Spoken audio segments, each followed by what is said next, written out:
You're listening to The Local Maximum, episode 186. Time to expand your perspective. Welcome to The Local Maximum. Now, here's your host, Max Sklar. Welcome, everyone. Welcome. You are listening to The Local Maximum. Today, we're joined by Aaron once again, and remote this time. How you doing, Aaron? Good to be here, even if only virtually. Well, you know, we're going back to old school, and I'd like to say it's because the studio is being totally remodeled.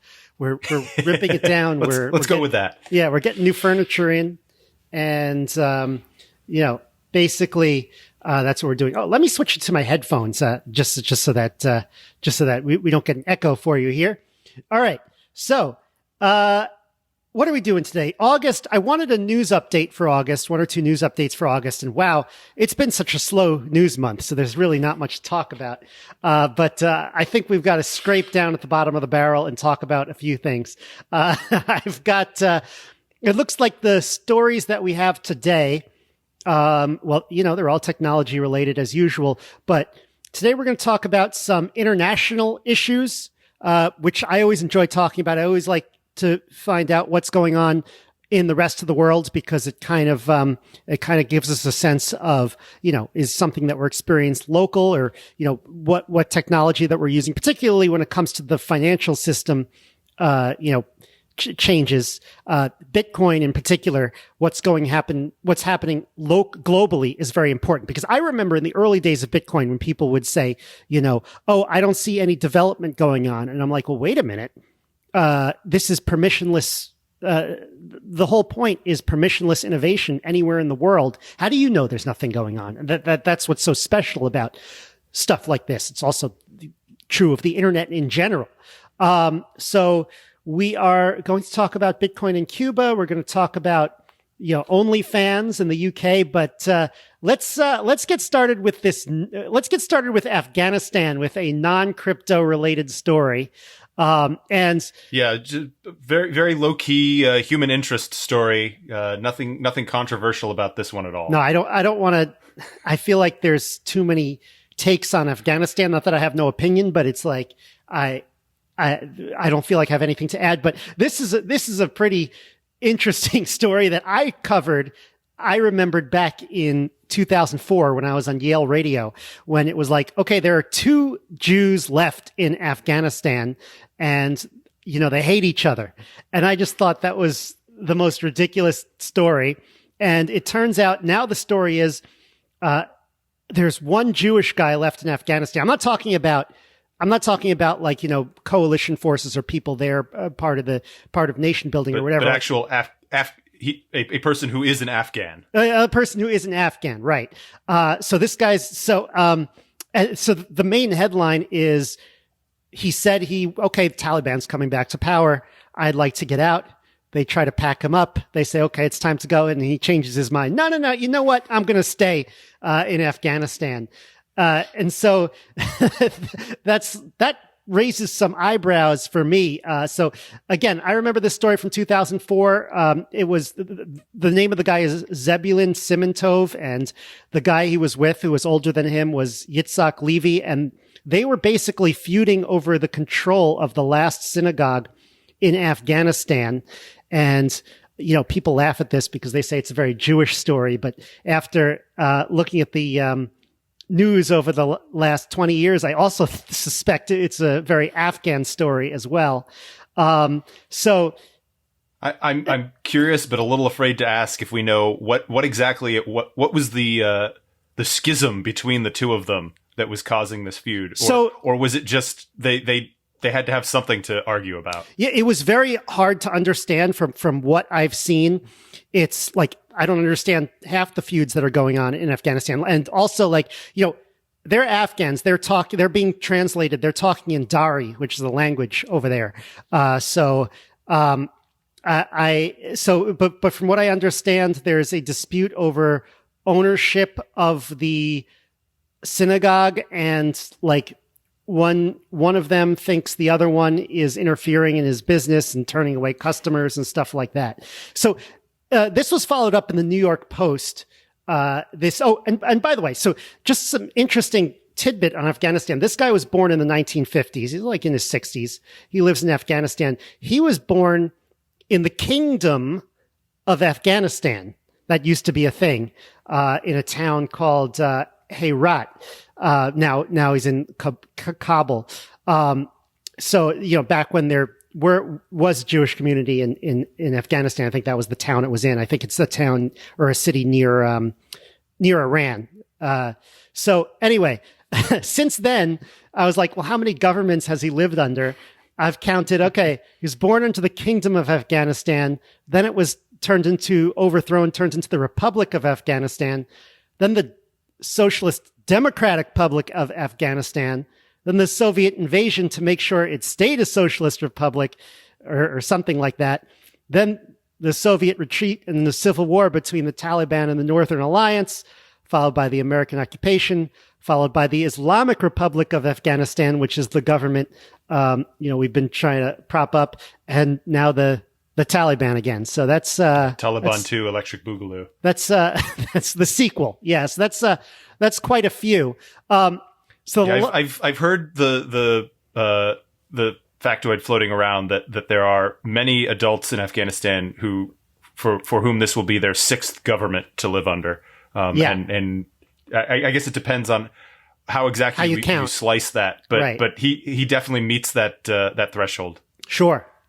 Yeah. And I can see why he might not want to leave. It seems very similar to you hear about whenever there's a big hurricane, like for Katrina, or something on that magnitude, there are always people who say, well, I lived through the last big one. I'm not leaving now. If it's my time, it's my time, but I'm not going to run from it. And right. I can imagine there's a little bit of that going on here. Yeah. But I also saw in some of the interviews he did, he was like, the Taliban's pretty brutal. They're beating people with chains there. So it's not like he, is like, Taliban's not so bad.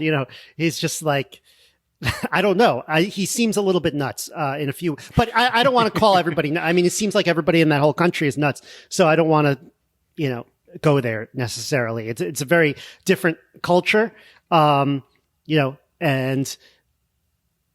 even though he's Jewish, I don't want to pretend to know that I understand his thought process here. But anyway, the last paragraph of the New York Post is a doozy. I'm gonna read this paragraph. You ready for it? All right. Hit me with it. Simintov became the country's last Jew after the death of Yitzhak Levy. And actually, Yitzhak Levy had a more like Afghan-sounding name. But anyway, in 2005, though they both lived in the same rundown synagogue, their hatred for one another was the stuff of legend. For years, the two men spoke mostly to each other in swears and regularly denounced the other to Taliban authorities. Once during a mutual stint in jail, their arguing was so annoying that their Islamic captors simply released them. Now, I have so many questions. First of all, I hear some very serious stories about the Taliban these days. I don't know what's true, but I heard, they're executing people for downloading Christian Bibles on their phones. They ripped up Zebulun's Torah, they literally took the Torah, ripped it up. So why aren't these guys afraid to be executed, or why weren't they executed is kind of my question. What's the situation there? I can only speculate, but maybe it's like there's the a Taliban, certain old man vibe that at a certain point you don't care, and people fear and respect that. I guess at a certain point they're like, we're not going to. Maybe they don't execute everyone. It's just something that happens sometimes. Is my guess. But it's I can definitely see some middle management Taliban bureaucrat being saddled with these guys. And his reaction just being, seriously, really, I have to deal with this. I'm trying to enforce Islamic law over whether it's a neighborhood or a city or a country, and I have to deal with these two bickering old men. Just two bickering old. Make it somebody else's problem. I feel like there should be a sitcom, Zebulun and Yitzhak.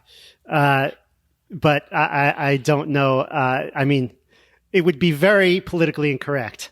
I know that, but I was about to say, well, maybe it'd be too soon, but I believe there currently is a sitcom about a I don't know if it's an Afghan interpreter, and it also makes light of some very serious crap that's going down there, which which on the one hand can be insensitive and politically incorrect, but on the other hand, sometimes that's the best way to deal with these difficult issues. Is the only way you can start the conversation is by making a little bit light of it, and that can open a door to deeper discussion and broader awareness. Yeah. So, I mean, I just wanted to bring this up because this is just a crazy story, and it's amazing that it's one person that we're talking about, because it's just like he's just like, well, I'm just not leaving. I'm just gonna stay. Well, and it certainly seems like there's an expiration date on it, because even if he lives out his natural life there, there is not a Jewish community in Kabul or perhaps in Afghanistan as a whole to live on after him. Or not openly. I mean, it won't be the first country to have completely, either actively eliminated or have run out the clock on its Jewish minority. Yeah, and there used to be, I think I read 40,000, a community of 40,000 Jews there in 1940. Back during the Kingdom days? No, I think before, like 1940. I think it was. I am afraid to get this wrong, but I believe it was one of the Nazi-influenced governments during World War II. It doesn't mean the Holocaust was happening there, but it was just not very friendly during those years. And then especially... I certainly don't know much about in the creation of what was going on in that part of the world during that particular period. Yeah, well, different countries in the Middle East had very different situations going on. And don't necessarily match up with what's going on today, which is, because they've all been through so many governments, that it's at times hard to keep track. So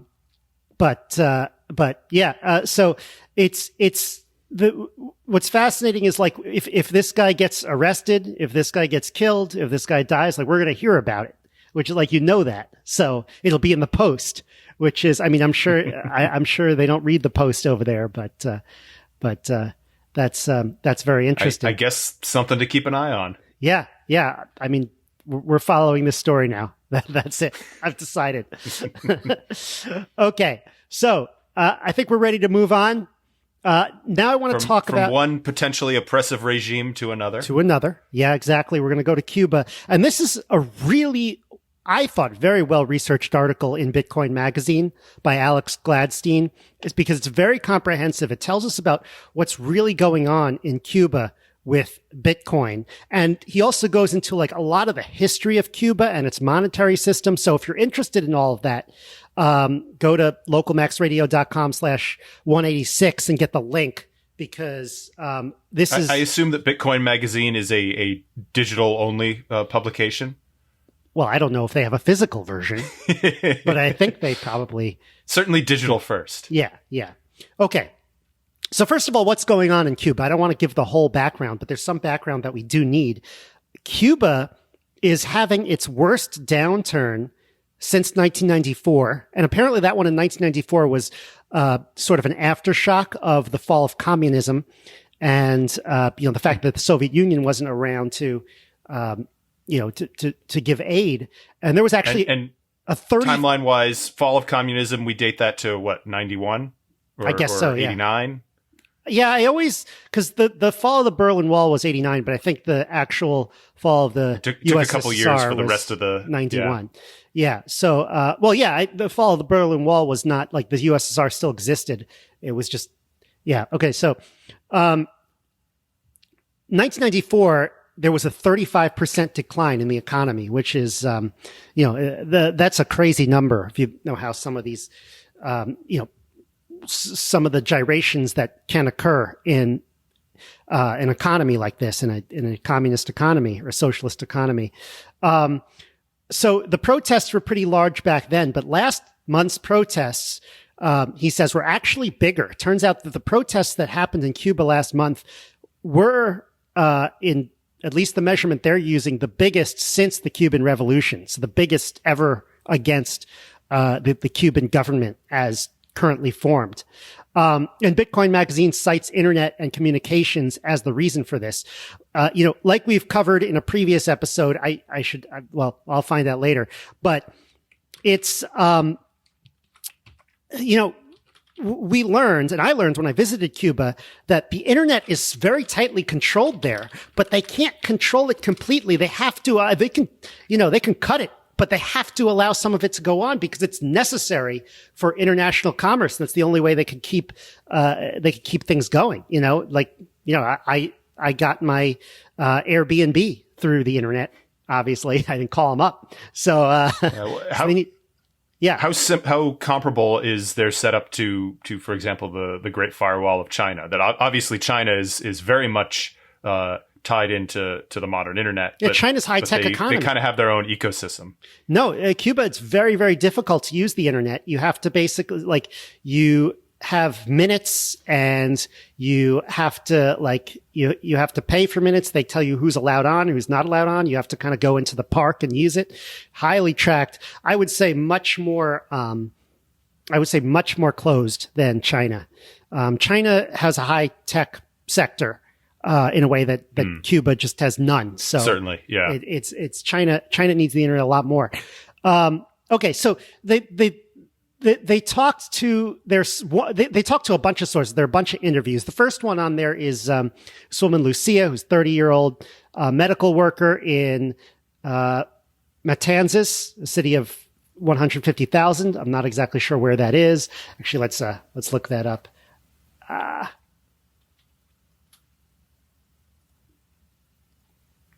Matanzas, Cuba. Right. All right. I see. Okay. So it's in the north. It's not very far from Havana. Looks like about an hour or 2-hour drive from Havana, to the west. Okay. So, basically what she reports to, this journalist is she says the food, electrical, toilet, very hard to get supplies. Their toilet paper shortage is, I'm guessing, probably a lot worse than our toilet paper shortage back in March 2020 when I had toilet paper. It was just like everyone who wanted toilet paper could get it, but they're like, but it's the itchy kind, I'm very curious how self-sufficient Cuba is, given how, and maybe this is my skewed perception as an American. Maybe the embargo really doesn't mean much of anything other than getting U.S. goods.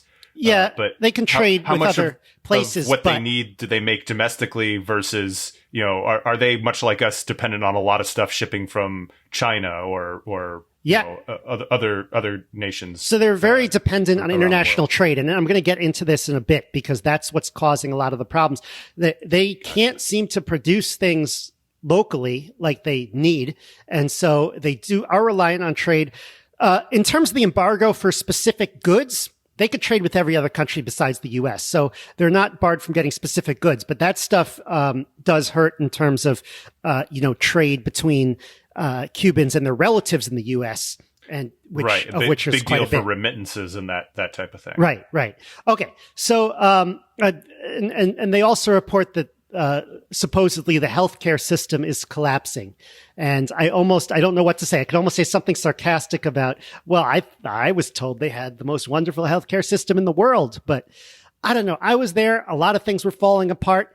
I mean, I can't prove that they don't have a great healthcare system, but it's going to take a lot more to convince me than a Michael Moore movie. And I'll look at this data from the UN, which actually came from the Cuban government. And I'm very curious what the actual metrics are there, because I've been hearing news reports about how the American healthcare system is on the verge of collapsing because of COVID-related things for the last 12 to 18 months. And it turns out to be not really as true. I don't know if they're talking the same type of thing there, or if this is a much deeper issue that they're encountering. That certainly I wouldn't imagine COVID has made it better. Right? No. They say like the hospitals are filled up and there's bodies on the street, but they also had reports like that about New York, and then it turned out to be not true. Really, I mean, it's other than, well, and presumably, or at least given the wrong impression. Unbiased reporting access to Cuba is somewhat more fraught than to New York City. Yeah. Okay. So Cuba, things are bad, right? So what's happening with the money in Cuba?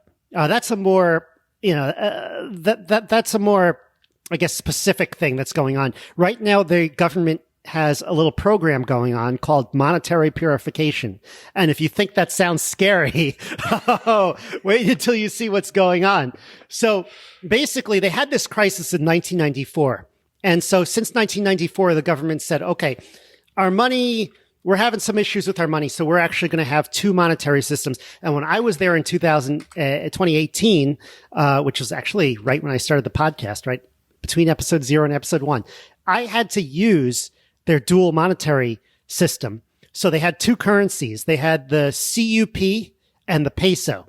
The peso is their day-to-day currency that the people of Cuba, specifically for the people of Cuba, which by law is pegged to the dollar 24-1. I don't know why they're pegging everything to their enemy's currency, which is us, but that's what they're doing. And then the CUP. Well, because if they pegged it to the Venezuelan Bolivar, then they'd be in big trouble. And so the CUP, that's the money that's just for tourists. And that is, sorry. I get them confused. The CUP is the peso. The P stands for peso. And the CUC is the money that I got, which is pegged to the dollar 1-to-1. And I feel like that's the one that is actually backed by the dollar. To some degree, and the tourists get those. So you could go in and like spend those in stores. And so you're, as a tourist, not really affected by all the shortages. So you could get whatever you want. Whereas the people in Cuba, not whatever you want. There are still things that that they don't have in the country, but you're kind of walking around buying stuff that the average Cuban can't buy. And you're kind of thinking, well, that's kind of messed up. This raises a bunch of questions. Yeah. So first of all, like, are you shopping in stores that are purely for tourists, or would natives be able to shop there as well? And if so, are prices listed in two different currencies, or do they just do the conversion in their head? Yeah. So those stores are only CUCs. Tourists only? Yeah. Tourists only, or a local if you happen to get your hands on a CUC, like if I went into a non-tourist only store and spent it, which is, of course, what they're trying to do. And that 24-to-1, that's a fixed ratio? Yeah, but it's not, but it's not really worth 20. It's worth a lot less. It's inflationary, much more. Well, I guess they're both inflationary technically, but the ones for the people, but because they can't easily convert between them, then it's less relevant. It's like in the last episode we talked about when we had a gold and silver.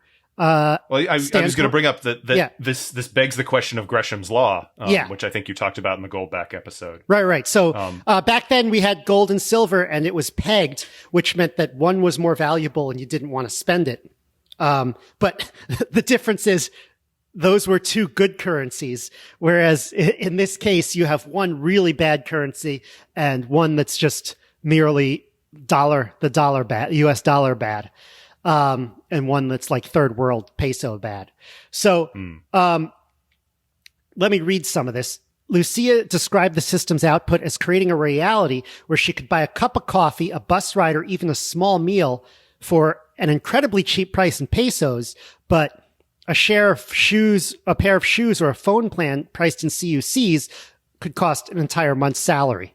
So that's sort of how it is to be a Cuban citizen. You can't get, and this system is gone, by the way. They recently removed it. That's this monetary purification. I'm just explaining what was there.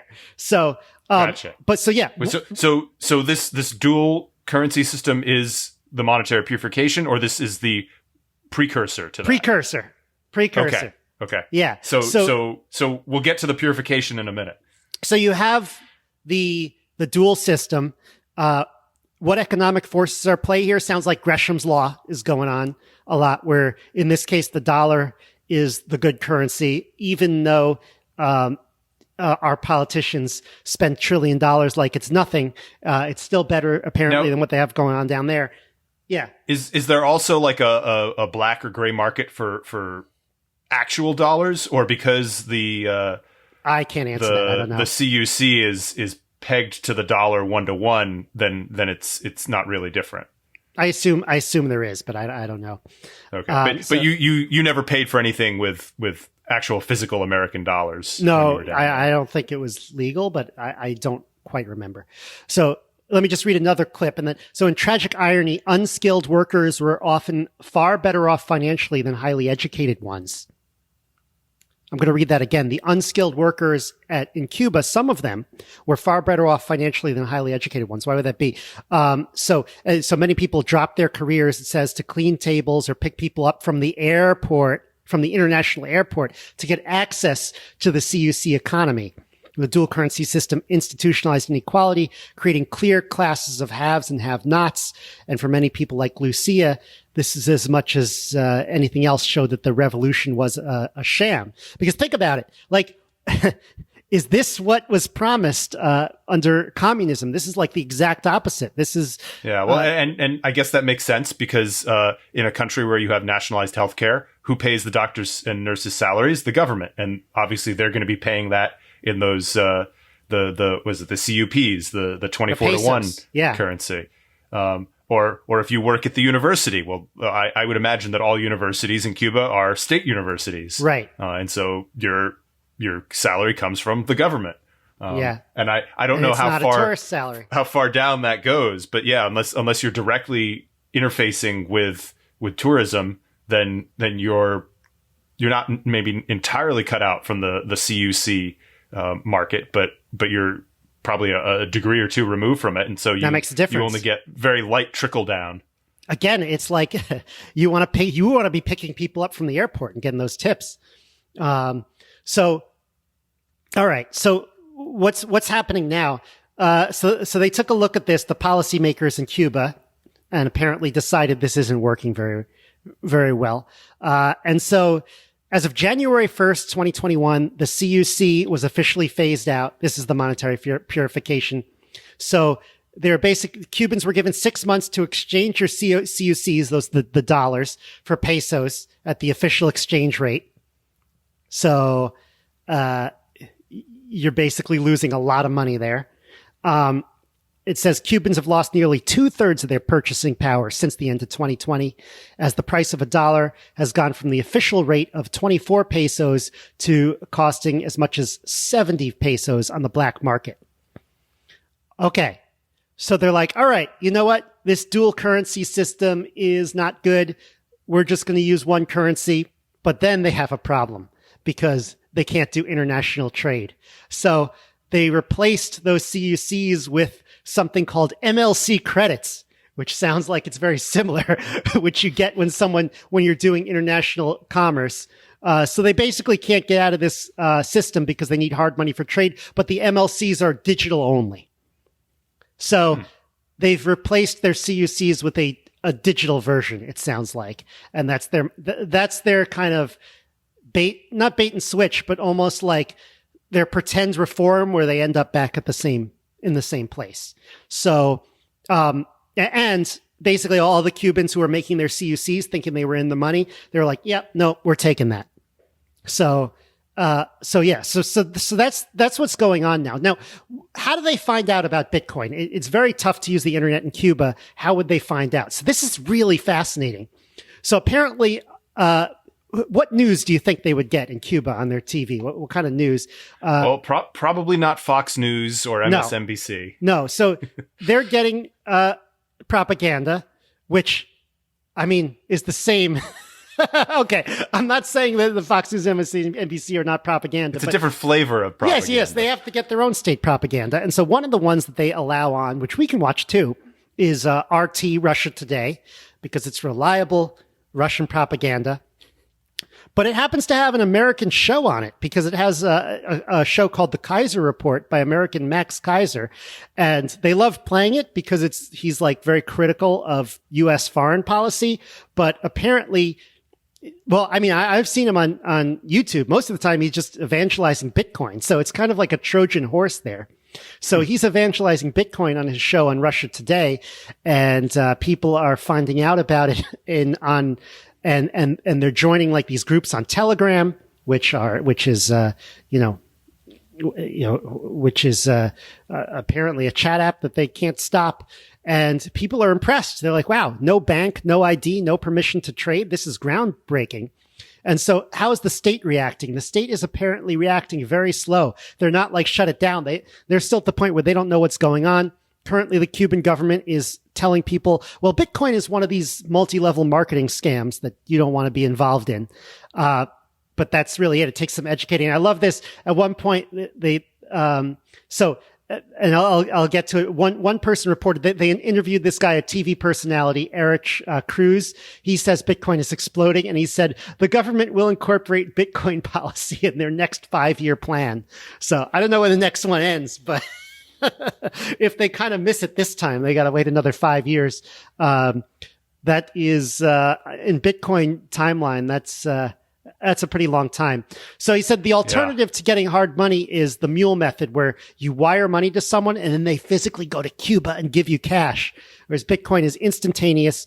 And he says 100,000 Cubans are using Bitcoin on a regular basis, more per capita than in the US and Canada and places like this. And they're using Lightning-enabled wallets like Mon and Blue Wallet, just like El Salvador, so you can transact quickly with very low fees. I was going to ask, are they mostly using this to get money in and out of the country, or is it actually for exchanges, regular transactions in Cuba? They say both. Between I mean, Cubans. I'm pretty sure it's not like Bitcoin Beach in Is that El Salvador? In El Salvador, right. But, if you're getting this stuff from abroad, why wouldn't you trade it locally as well? And if you're meeting up with people locally who are doing it, why wouldn't you do it as well? So, apparently this is in fact happening.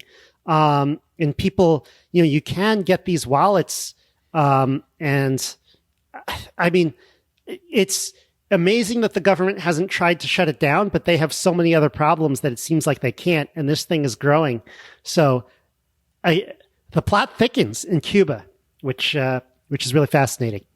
Yeah, I'll just make the comment that when I was looking at our notes here right before you got to the part about the government claiming it's a multi-level marketing scam. Yeah. And I was a little confused because I saw there's MLM, there's MLC, there's CUC, and CU. Was it CUP? Cup. CUP is so many acronyms here. Yeah, I mean, governments like acronyms. MLM is more multi-level marketing. We have it here. So the right. What they reported was like, because times are tough in Cuba. Same thing when times are tough in the U.S. A lot of people turn to multi-level marketing kind of things to make some extra money, which is usually like kind of a pyramid scheme type thing. And so the government is telling people that Bitcoin's a pyramid scheme. I was told when Bitcoin first came out here that it's a pyramid scheme, actually. There are still people who say it, but you have to be educated. Well, yeah, if you don't believe that it has any inherent value, then it does kind of seem like a pyramid scheme in that the only way that you can increase the value of your holdings is to get other suckers to buy into it and pump up the price. But that's assuming that there's, like I said, no inherent value to the Bitcoin and the blockchain, which I think there's some dispute about for sure. Yeah. All right. So that's all I wanted to say about Cuba. But I mean, this changes kind of my impression of what's going on there quite a bit.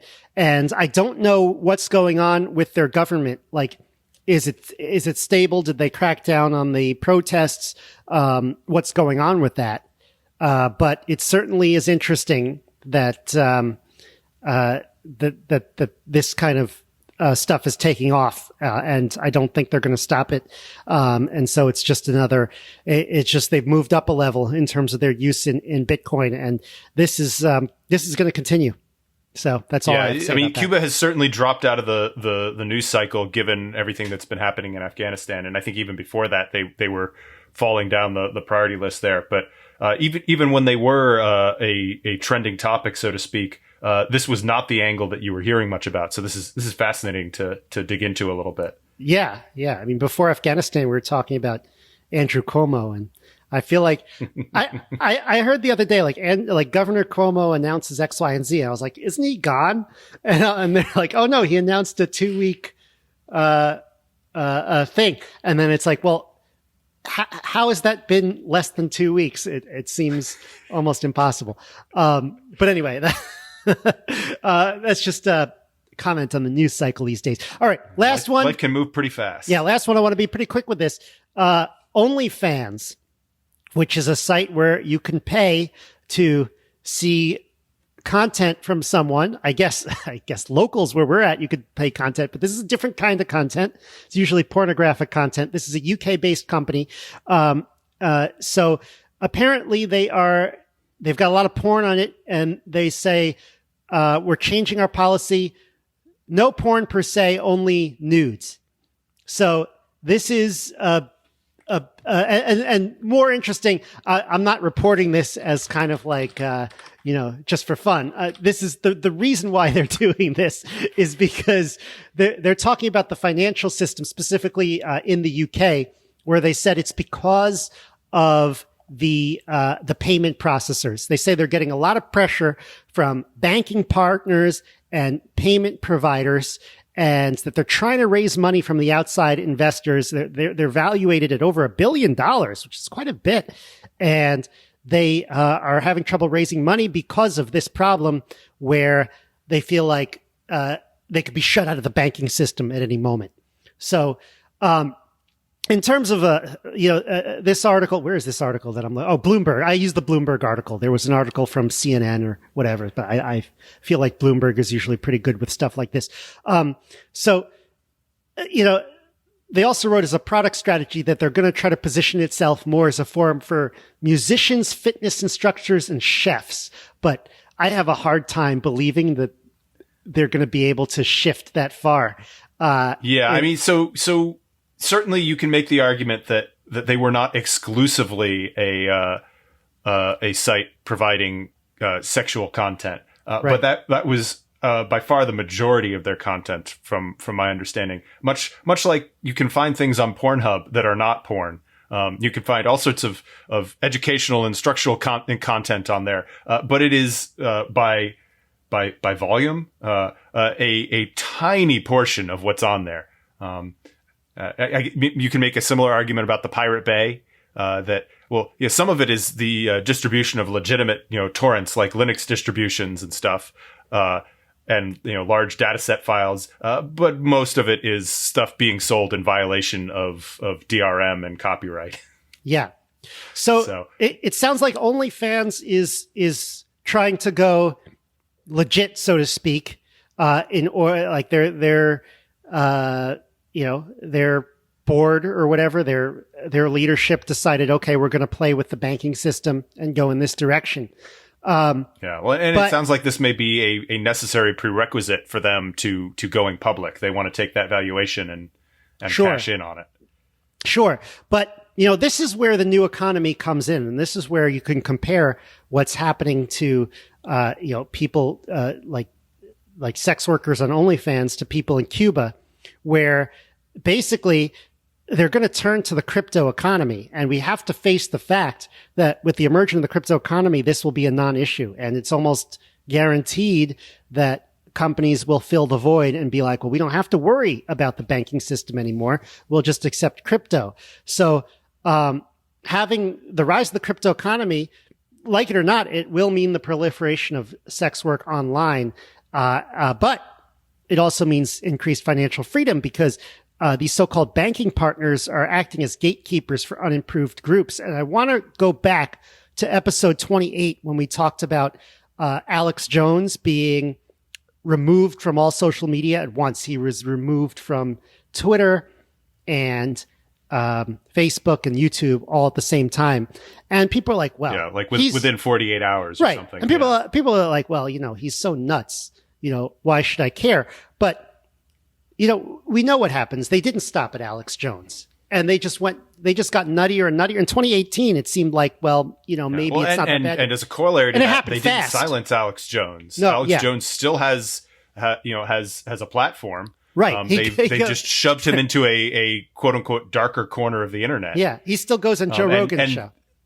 And that's absolutely what's going to happen with at least a portion of these folks who are engaging in sex work is they will be forced to find another way to go about this, and it very well may be a less safe way for them to do that. Well, that's one of the things that OnlyFans, like people said about OnlyFans, like it's a safe alternative to. I hate to use this meme structure, but in a way they were the Uber of sex work that they allowed, kind of an independent contractor approach that was much more flexible and better served the people actually doing the work. Yeah. But I think there's I don't want to get too deep into this angle of it, but there's a bit of a religious or cultural crusade aspect to this that people are claiming, oh, we're doing this to prevent sex trafficking and child abuse and that type of thing, which is if at all a tiny minority of the impact that's going to happen here. And I think that most people making that claim, it's like in most classic think of the children arguments, it's a fig leaf for doing something that they want to do just so that they can convince other people to say, oh, yeah, I guess that makes sense. Right. I think the main point that I wanted to make here is that, the social media bans did not stop with Alex Jones. Then they went on to journalists, dissidents, presidents. Taliban's okay, but, a whole bunch of people got shadow banned. Just for, like the New York Post, whatever. And that only happened in like a few years. And so these financial gatekeepers are not going to stop at OnlyFans. I think we're going to start seeing massive, financial censorship, as well as social media censorship. And, the crypto economy is stepping up just in time for that. So this will speed it up. There is there's kind of a say, what is it saying? Like porn is always an early adopter. That's, they tend to be on the bleeding edge of technology. See VHS, and virtual reality. And I'm sure, and the internet in general. Gotcha. Okay. Yeah. So they're willing to take risks on that front. Sure. Yeah. So all this is sign of the times. Everything we talked about is, chess pieces moving into place. I feel like some big changes are coming, and it's I'm excited to keep up with the unfolding crypto economy story here in the local maximum. Yeah, I think all of these issues, I'm going to be very curious to see how they get how they solve or route around these restrictions.